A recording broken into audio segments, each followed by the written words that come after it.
Now, the Hindus do say that the self, the great self, is consciousness. But of course that does not mean consciousness in the sense of our ordinary everyday consciousness. Ordinary everyday consciousness is indeed a form of this kind of consciousness, shall we say a manifestation of it. But then there's also consciousness which doesn't notice, but nevertheless is highly responsive. The way your heart beats, the way you breathe, the way you grow your hair, you're doing it, but you don't know how it's done. So therefore, just in the same way that conscious attention is not aware of all the other operations of the body, so in just that way, we are not aware of our connection, indeed our identity, with the fundamental self. When the leaves die and fall off the trees, or the fruit drops, next year, more leaves, more fruit. So in the same way, when you and I die, more babies later. If the whole human race dies, you bet your life, there are all kinds of things that feel that they're human, scattered throughout the multiplicity of galaxies, because this universe is a peopling universe, just as an apple tree apples. But because we are unconscious of the intervals, we are not aware of the self with our conscious attention when conscious attention isn't operating.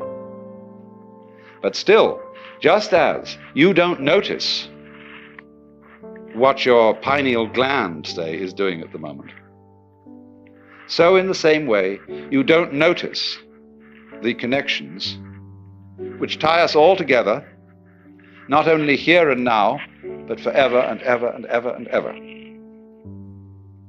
The difficulty and the basic reason why we don't notice the self is that the self doesn't need to look at itself. A knife doesn't need to cut itself. Fire doesn't need to burn itself. Water doesn't need to quench itself. And a light doesn't need to shine on itself. So this is the fundamental problem of having some sort of awareness of the self. Nevertheless, it is the whole contention of Indian philosophy, especially what we call Vedanta, that it is possible, in a certain way, to become aware of oneself in this deepest sense, to know that you are the totality. And this experience is the real substance of Indian philosophy as a whole, both Hindu and Buddhist. It is called moksha, which roughly means liberation. Liberation from the hallucination that you are just poor little me. To wake up from that kind of hypnosis and discover that you are simply something, your organism, your physical body, your conscious attention, which is your ego, that you are something being done by this vast, indescribable self, which is out of time,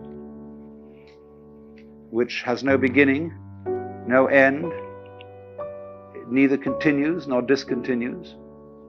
It's beyond all categorization whatsoever.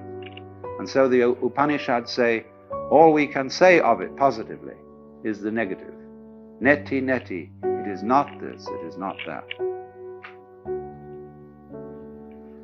Anything, therefore, you can formulate, imagine, picture, will not be the self. So when you are trying to know the self, you have to get rid of every idea in your head. It doesn't mean, as some people seem to think, that you have to get rid of every sense impression. It isn't as if you had to go into a catatonic state of total absorption. Of course, that can be done. But the full moksha, the full liberation, is when you come back out of absorption and see this everyday world just as it looks now, but see as clearly can be that it is all the self. You can become aware of this tremendous interconnectedness of everything.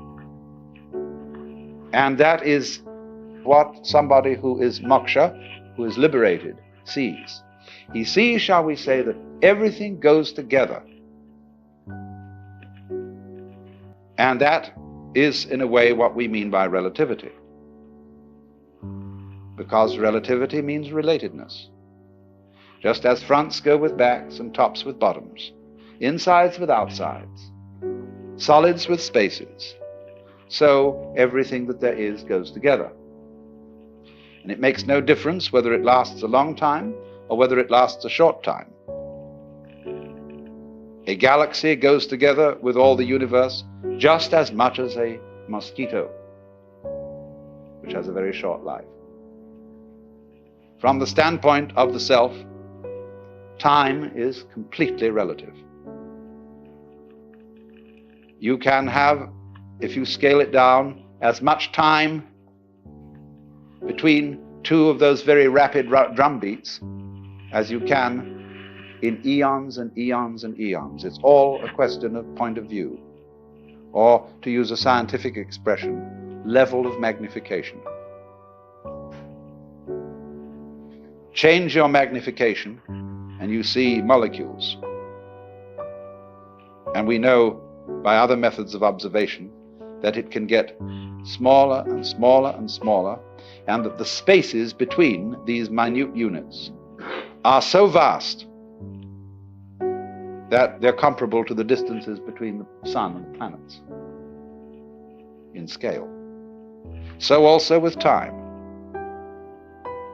So in this sense, there could be vast, vast universes full of empires and battleships and palaces and brothels and restaurants and orchestras in the tip of your fingernail.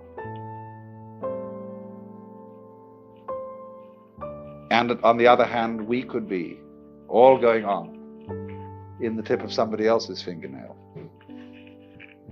It's very important to understand not only the relativity of size and of time, but also of what there is. Now, as you know, the human senses respond only to a very small band of the known spectrum of vibrations. We know through instruments of quite a vast spectrum, but we, as I say, with our senses, see only a little of it. If our senses were in some way altered, we would see a rather different looking world. We can do this, of course. We can put on special lenses to enable us to see heat. And then we see all the heat radiations coming out of people. And we say, well, I never noticed that about you before.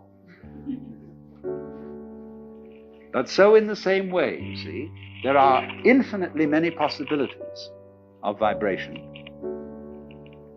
and of organs sensitive to those vibrations, so that there could be worlds within worlds within worlds, spaces within spaces, just like the many, many wavelengths of radio and television, going on forever and ever in all directions. The possibilities are infinite.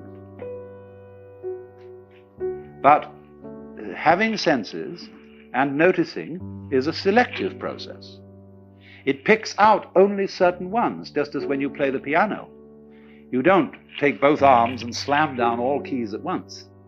You select. And so perception is a kind of piano playing. It is picking out certain things as significant, that is to say, as constituting patterns, And the whole universe seems to be a process of playing with different patterns. But whatever it does, whatever it plays, in whatever dimension, on whatever scale of time or space, it's all on the self.